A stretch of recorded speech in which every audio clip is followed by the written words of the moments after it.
welcome back to the Sauce Box. I've got here a brisket a friend of mine brought me. It's not the best in the world, but I want to show you what you're looking for. Okay, so first off is the shape. You want it to be as oval as possible because you want it to smoke pretty evenly. Brisket, you're looking for as much marbling as you can. This is the flat end of it, which is leaner. This is very lean here, so this is not what I want to see. If we look at the cross section here, you can see there's just not hardly any fat in there. So we're going to use some tricks. I'm going to experiment on this brisket a little bit. The point here, even the point is looking a little bit leaner than usual, but it still should be enough fat. So what we're going to do is I'm going to show you how to trim this up, but this is what you're looking for when you look for a brisket, the shape and the marbling. All right, so what we want to see is a lot of marbling, obviously. But now I'm going to show you guys how I like to trim my briskets up. Okay, so the first thing we want to assess is the flat, and this flat portion actually runs right under through here. This is the end of the flat here. If we were separating it, I would cut into this deckle fat and separate it. You can see the fat actually is in between the two layers. So here's the flat, there's the deckle fat, and then the point is up here. That's the fattier part. But because the flat is leaner, we want to leave some fat cap on. The point really doesn't need much of a fat cap. You can see here it's actually really thin on this part here. There's a little excess fat here. So I'm going to trim some of this off. We're also going to shape this a little bit. Here's the point. It's got some fat here. Any kind of excess fat that's not going to have enough time to render, we're going to render ourselves. So I'm going to show you what I'm going to do. Okay, so first of all, let's go ahead and get some of this fat off the point. I'm just using a nice sharp knife, and I'm actually storing all of this fat in this hotel pan. I'm actually going to bake this in the oven. You could also smoke it in a smoker. I don't find it really takes on that much smoke, but we're going to render this down into beef tallow. And because this brisket is so lean, we're going to inject this back into here to help it a little bit. Okay, so basically I'm getting most of this fat off of the point right here. Okay, and I'm just going to trim this, and I'm showing the whole trimming process in case you've never done this before. That way you can get a clear idea of what we're looking to do. And you can leave some fat on for sure. It is going to render. We just want to get the thickness down. Most people like to do about 1/4 inch of fat. We got plenty of fat, excess fat here on this side of the, I'm turning it so you can see me cut it better, of the flat here. So here I can feel it, you can feel based on the stiffness.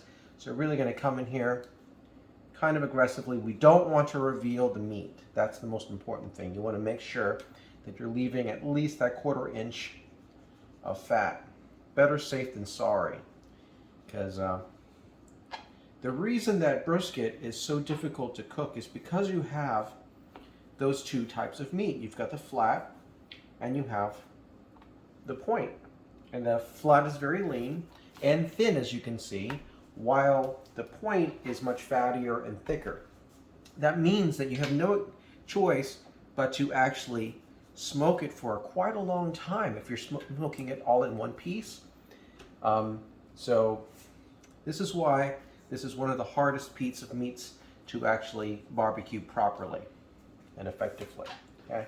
Step one always is to get the highest quality that you can find. So you can see here's a little meat there. So I definitely don't want to continue with that depth. I want to be a little shallower than that. Looking pretty good. Just like that.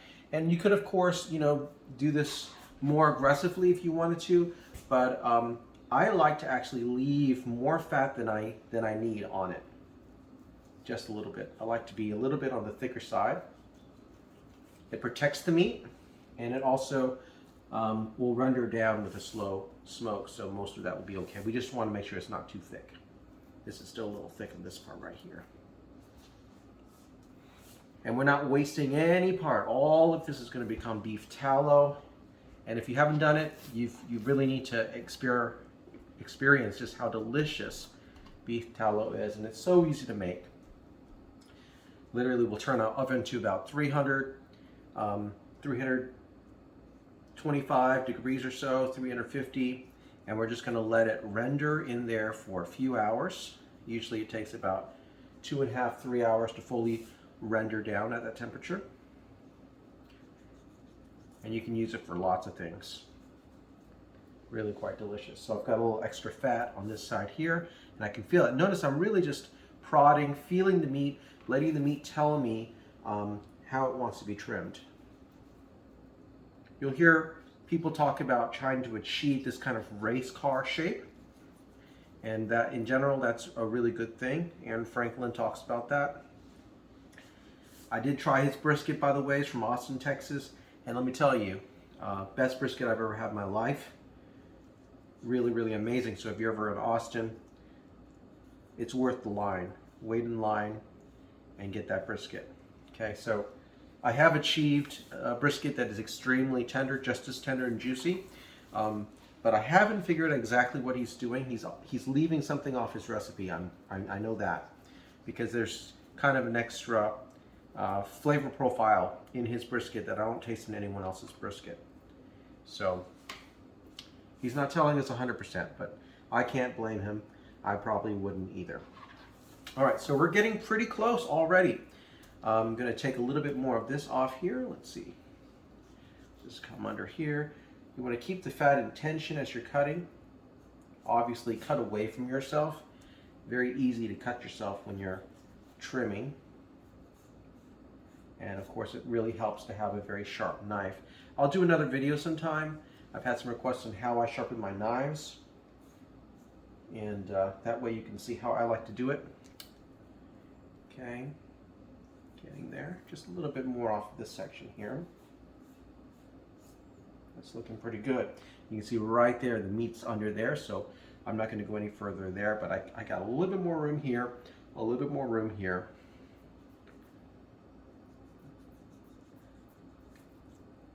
Okay, see there's the meat, so that's deeper than you actually want to go. You don't want to reveal it. You want to leave that 1/4 inch happening here. I'll take a little bit more off of here, and this is actually over the point, so we're not as concerned. If you're doing a competition smoke, you would actually take away 100% of the fat pretty much off of the point, but we're not after that. We're after tastiest backyard barbecue you can do. Okay, all right, so that's looking pretty good there.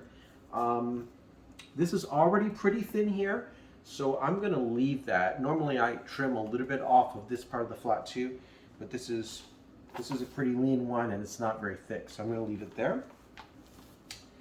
Okay, now what we're going to do is we're going to take off this section here. So all of this here is going to go, and I'm just going to come right down, straight cut, and we're going to render this down too on this side. Okay, beautiful. All right, and let's keep looking. Okay, all right, so that's not bad. I'll probably take a little bit more off of the point here. The point doesn't need that much protection.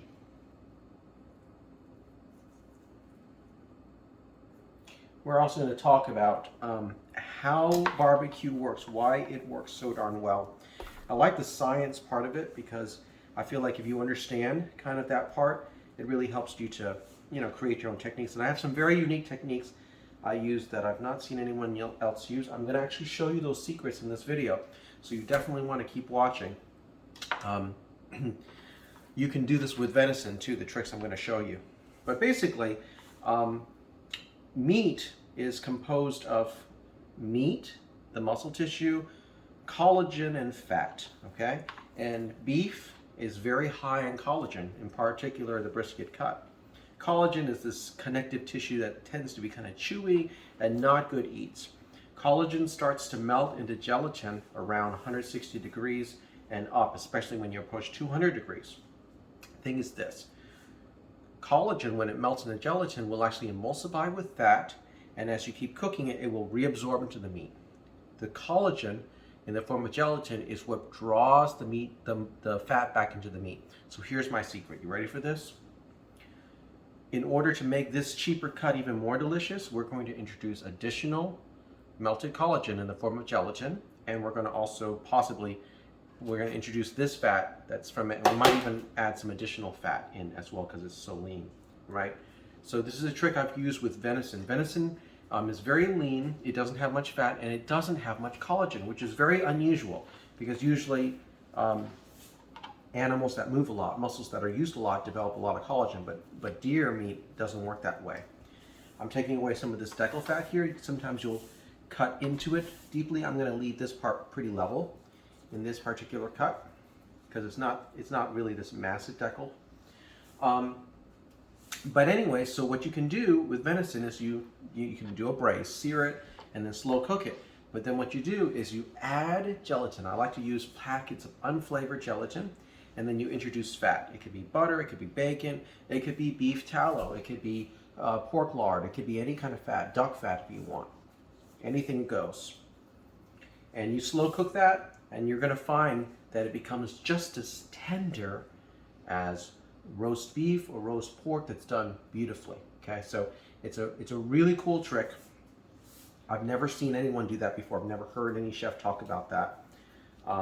But it's my trick, and I just told you. So now you know that trick. Let's take a little bit more of this out here.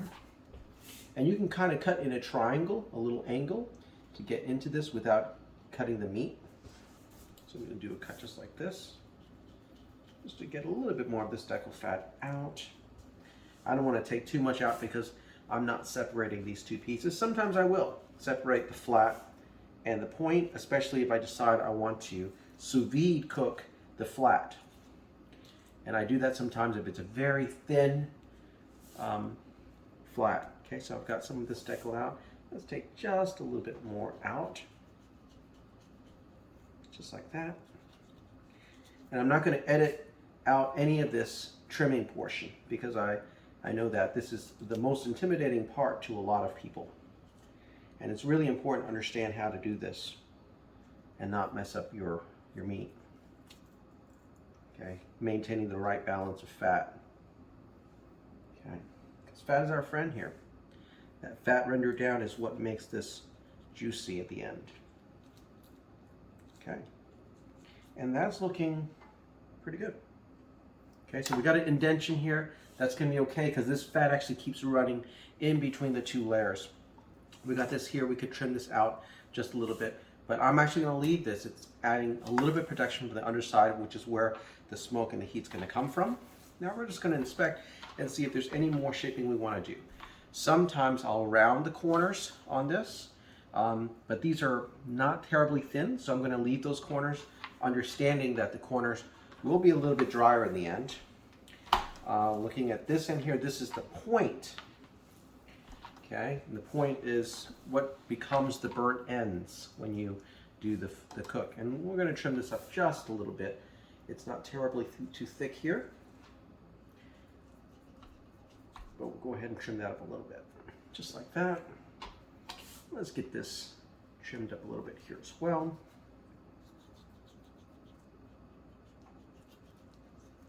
Okay,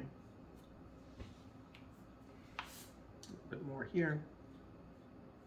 And because this is the point, it really doesn't need too much protection from fat. Get this end out. And maybe just a little bit here.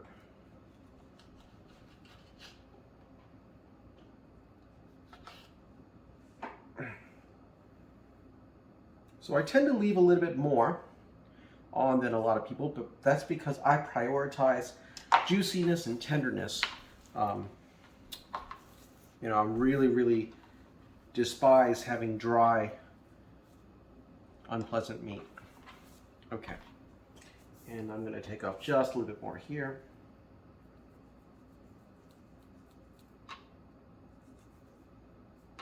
Looking good. I could take off these ends. It's, you know, it's not going to really, most of that's fat there, so yeah, I will take that off. There we go. And you could take off this little bit here. This one's sitting on the surface of the bag. I usually do, but in this case I might actually leave it. Okay, That looks pretty good. So you can see I'm leaving a little bit thicker than most people will, but I'm okay with that because we're going to smoke this 250 degrees for a while until it reaches an internal temperature about 160 degrees. Then we're going to do the Texas crutch, which means we're going to wrap it in foil. But before I do that, that's when I'm going to inject it. I'm going to add the gelatin and do all those tricks that I up my sleeve to help this become an even more delicious brisket. But before I even do that, now what I'm going to do is I'm going to salt, pepper this, and I'm going to put it in a raised rack in my fridge for almost a full day. And that's called dry curing. What we're trying to do is we're trying to absorb, let the salt absorb into the meat through osmosis. It's going to also create a nice drier crust on the exterior. That's going to take on smoke better. Smoke sticks to dry surfaces much better than wet surfaces. Okay, so I'll see you in just a moment. All right, I ran out of my pepper salt seasoning, so I made some more. I just took some fresh peppercorns, ground it in my coffee grinder. I have kosher salt. You can see it's about 50-50. I'm just going to shake this up to mix. All right, now we're going to go ahead and season this up. Okay, so you can see I've got my trimmings here that I'll be rendering later. I've got some mustard here. This is fancy mustard. You don't have to use fancy mustard. I usually use just cheap yellow mustard. I just don't have any. So what I'm going to do is I'm just going to rub this all over the meat. This is going to help our dry rub stay on. I used this on a pork shoulder last week and I thought it tasted delicious on there, so I may start using this mustard instead. But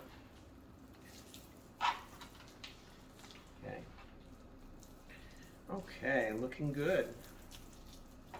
Just getting that all over it. Now that mustard really does smell good. It just really adds to the aroma, actually. Yeah, I'm loving the way this mustard smells. Okay, just like that. Now, what I'm going to do is I'm going to really generously season with my salt and pepper blend. And I like to clean all my stuff afterwards, so this will be washed. Okay, so just notice how much seasoning we're putting on. Okay, it's quite a bit. This is about an 11-pound brisket, which is, as far as briskets go, medium small or small medium. Okay, looking good. So we're really getting this seasoned up. I want this to be really flavorful. You could choose to do garlic powder added in. You could choose chili powder, paprika, smoked paprika, lots of things, directions you can go, ground mustard, but I'm doing just a pure salt and pepper dry rub. Okay, that's looking really good. We'll add a little bit more at the end. Let's get this guy coated on this side here. Don't be shy with the seasoning. This is a big piece of meat, and this is really the only chance we have to season it.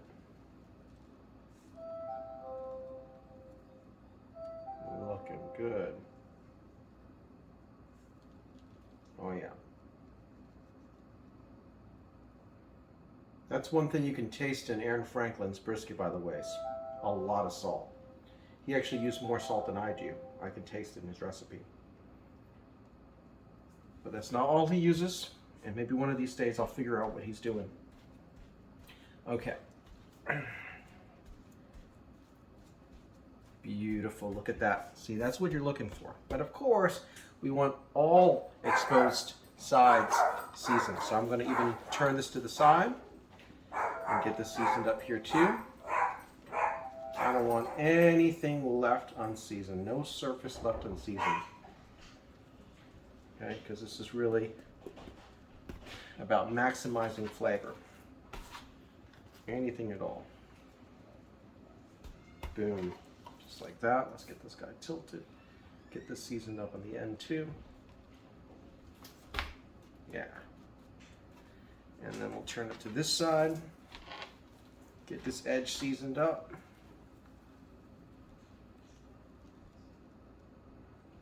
Just like that. And I know a lot of people edit the videos shorter, but I figure, you know, it's YouTube. You can fast forward, you can skip ahead if you don't need to see a section. I do it all the time. So feel free to jump around the video and just get to the parts you need. Just like that. I like to really inspect and make sure I'm really happy with the seasoning. Some of it will come off as you're working it, see? So we're going to add some more here. Make sure this is good to go. That's looking good. A little bit more here. I'm not going to under-season this. Okay, so I'm going to move this to a raised rack now. Fat side up, like this. And I'm going to go ahead and give it a little bit more seasoning on top, because a lot of it came off. And stick this in my fridge downstairs, and I'm going to let this cure overnight. And I will see you guys tomorrow morning when we smoke this bad boy up. Okay, I'll see you then.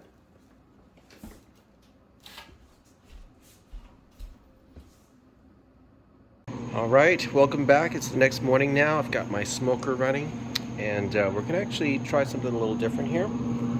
I'm smoking at a much lower temperature. This is a 320 degrees, and I'm gonna see if we can go a little slower with the smoking process at a lower temperature. And yeah, we're gonna take it until it reaches an internal temperature of about 160 degrees. Then we're going to do the injection too. So I'll keep you guys posted. All right, now it's internal temperature is about 87 degrees, and we're starting to start the spraying process using 50% apple cider vinegar, 50% water, and I'm just spraying the meat side, trying to get from underneath too. And we're going to start to spray it about every 15 to 30 minutes, anytime the surface looks a little bit on the dry side. All right, so we've rendered down the beef fat, and this is what you end up with, these really crispy cracklings. It's really actually quite delicious. I like to actually use this as a ingredient for other dishes. I'll just crumble that and then maybe saute it with a little garlic, add it to some other dishes. And what I've done is I've added 2 packets of just unflavored gelatin into this beef tallow, and I'm just kind of dissolving it in here, and this is going to kind of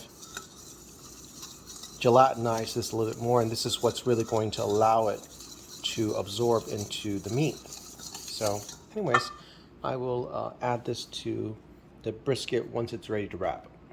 All right, so now we've got a beautiful bark. It's a pellet stove, but you can see you can get a lot of smoke on there. This is a great bark here, great looking. I'm going to spray this down with some more apple cider vinegar. Now I considered injecting this. I'm going to try to see how it does absorbing the tallow gelatin mixture without injection. I think it's going to work. Okay. The next one I'm going to do is I'm going to take just a little bit more unflavored gelatin. This is my trick. And I'm just going to sprinkle it over mostly the flat here, because the flat is where it's leaner. I'll put some over here too. And what I'm hoping will happen is this gelatin will emulsify with the fat as it continues to render, as it's wrapped. Okay, now what I'm going to do is I'm going to create kind of a boat to kind of capture everything. Okay. So we're going to kind of partially wrap this guy. I'm going to make this wrap nice and tight too. I want to make sure I don't lose anything. It's really important to make sure that there are no cuts in your foil. You really don't want to lose any kind of potential juices. Okay. Wrap.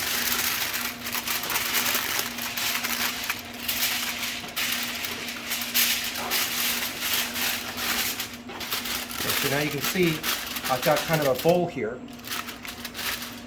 Okay, and now I'm going to take my tallow gelatin mixture from the rendered fat, and I'm going to pour this, focusing again on the flat.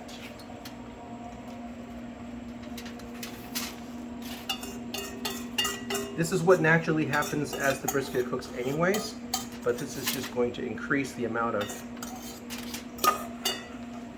juiciness present, okay? All right, so now what I'm going to do is I'm going to complete the wrap.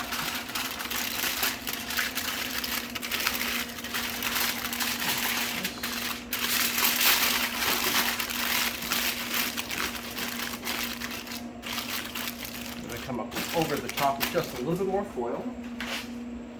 Make sure it steams real well.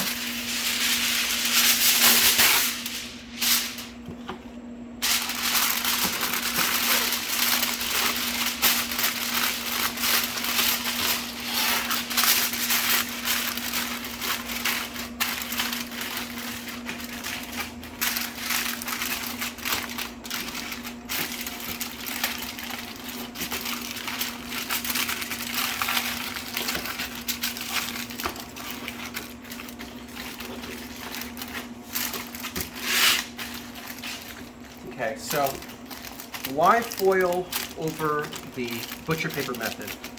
The reason I prefer it is because I like maximum juiciness. And with the butcher paper method, you're going to lose a decent amount of moisture. With the Texas Crunch method with the foil here, which is what Snow's barbecue kind of sort of began, you lose zero moisture at this point. Okay, so now this is when the meat's about close to 160 degrees. It's just beginning its stall phase. We're going to stick it back on the smoker, stick a thermometer halfway through the top, the thickest part, and we're going to keep going until this reaches an internal temperature of 203 degrees. I'll see you then.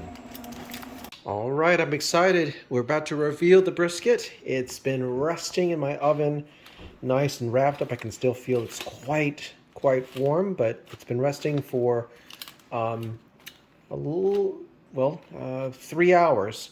So you can let it rest longer, but I'm ready to open it up and check it out. So yeah, let's see what we're looking at. All right, here we go, guys. So the brisket is done with the wrap. Look at all of this juice here. We're actually going to put the brisket right back in here after I cut this, because it's still pretty hot. Normally I'd let it rest longer, but yeah, so we've got the flat. I'm going to show you how to cut this first.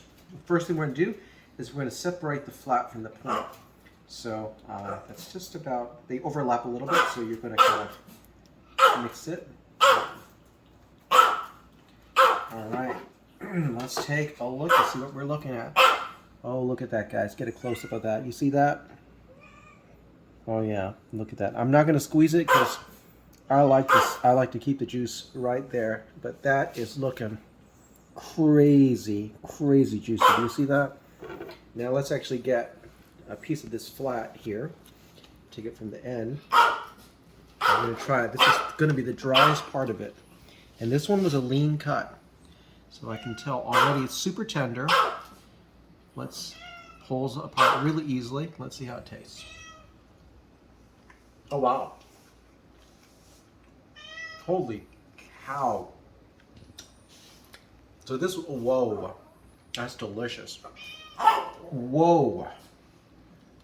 I'm getting notes that I don't normally get. I'm trying to figure out what I did differently. What in the world? That bark is ridiculous. The flavor is off the charts. Holy cow. That's good. I will say, this was a really lean piece. This is definitely more tender than I expected, but it's not as tender as, you know, a much higher quality cut that I would normally buy. But this, I'm really happy with this. This is incredible. But we got to try the point. So y'all, when you're cutting the point, you gotta go against the grain.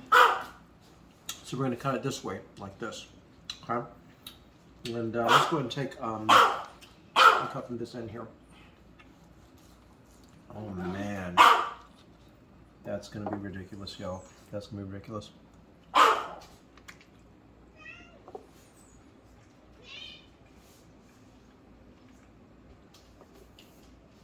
Oh my freaking Lord. So I just made my pulled pork last week, which was incredible. And I'm telling you, it ain't got nothing on brisket. It just tastes amazing. This is crazy, guys. I can't stop with just one piece. Oh my God. Oh my Lord. Now you see that smoke?